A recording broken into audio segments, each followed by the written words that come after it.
தினமும் இட்லி தோசையை செஞ்சிட்ருக்காமல் வித்தியாசமாக ஒரு பிரேக்ஃபாஸ்ட் வந்து இந்த மாதிரி செய்யலாம். சுவை மட்டும் அதிகமாக இல்லாமல் சத்துக்களும் அதிகமாக இருக்குது. அதுக்கு நம்ம வந்து 1 கப் அவல் எடுத்துக்கலாம்.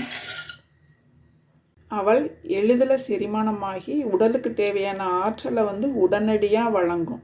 அவலில் அதிகமான நார்ச்சத்துக்கள் இருக்குது. அதே சமயத்தில் குறைவான கலோரி தான் அவலில் இருக்குது. அதனால் உடல் எடையை குறைக்கணும்னு நினைக்கிறவங்க இந்த உணவை பிரேக்ஃபாஸ்ட்டாக எடுத்துக்கலாம்.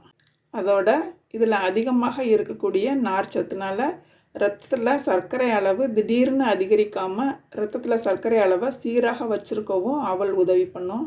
இரும்பு சத்துக்கள் கூட அதிகமாக இருக்குது. இதனால் இரத்த சோகை இருக்கிறவங்க அவலை வந்து பிரேக்ஃபாஸ்ட்டாக எடுத்துக்கும்போது அவங்களுக்கு இரத்த சோகை வந்து படிப்படியாக குறையும். அவலை தண்ணீர் ஊற்றி ஊற வச்சிடலாம். நான் இன்றைக்கி நைஸ் அவல் எடுத்துருக்கிறனால ஒரு 5 நிமிஷம் ஊறினாலே போதும். அந்த அவல் வந்து சாஃப்டாக இருந்தாலே போதும். இதே வந்து கெட்டி அவல் எடுக்கிறீங்க அப்படின்னா கூடுதலாக ஒரு 10 நிமிஷம் வந்து ஊற வைக்கணும். நம்ம இதை எடுத்து பார்க்கும்போது அவல் வந்து சாஃப்டாக இருந்துச்சுன்னா நம்ம தண்ணீரை வடிச்சிட்டு உபயோகப்படுத்திடலாம். அவல் 5 நிமிஷம்தான் ஊற வச்சேன். நல்லா சாஃப்டாகிடுச்சு. இந்த மாதிரி இருந்தால் போதும்.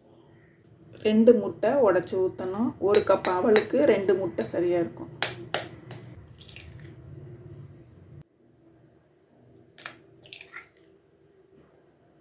பெரிய வெங்காயம் 1 சின்னதாக நறுக்கியது, கேரட் துருவியது 1 டேபிள் ஸ்பூன் அளவு, பச்சை மிளகாய் 1 சின்னதாக நறுக்கியது, சீரகத்தூள் 1/2 டீஸ்பூன், மிளகுத்தூள் 1 டீஸ்பூன், உப்பு தேவையான அளவு, மல்லித்தழை நறுக்கியது 1 டேபிள் ஸ்பூன் அளவு, கருவேப்பிலை 1 கொத்து.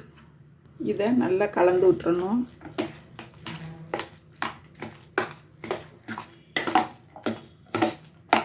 இந்த அளவுக்கு கலந்து கொடுக்கணும். கெட்டி அவலாக இருந்தால் கொஞ்சம் அவலை வந்து மசிச்சுட்டு இதில் சேர்த்துக்கணும். ஊத்தப்பம் மாதிரி தான் ஊற்றி எடுக்க போகிறோம்.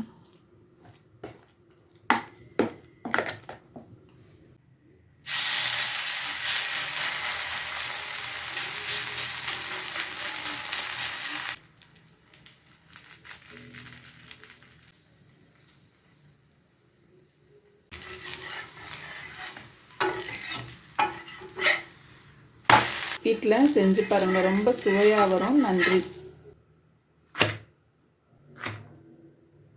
இதுக்கு தேங்காய் சட்னி, தக்காளி சட்னிலாம் ரொம்ப நல்லாயிருக்கும். எப்போவும் பிரேக்ஃபாஸ்ட்டுக்கு இட்லி தோசை மட்டும் செய்யாமல் இந்த மாதிரி வித்தியாசமாகவும் பண்ணி பாருங்கள். சுவை அதிகமாக இருக்கிறதோட சத்துக்களும் வந்து இதில் நிறைய இருக்குது. 1 கப் அவலும் 2 முட்டையும் வச்சு செய்யும்போது 6 தோசை இதே மாதிரி சுட்டெடுக்கலாம். நன்றி.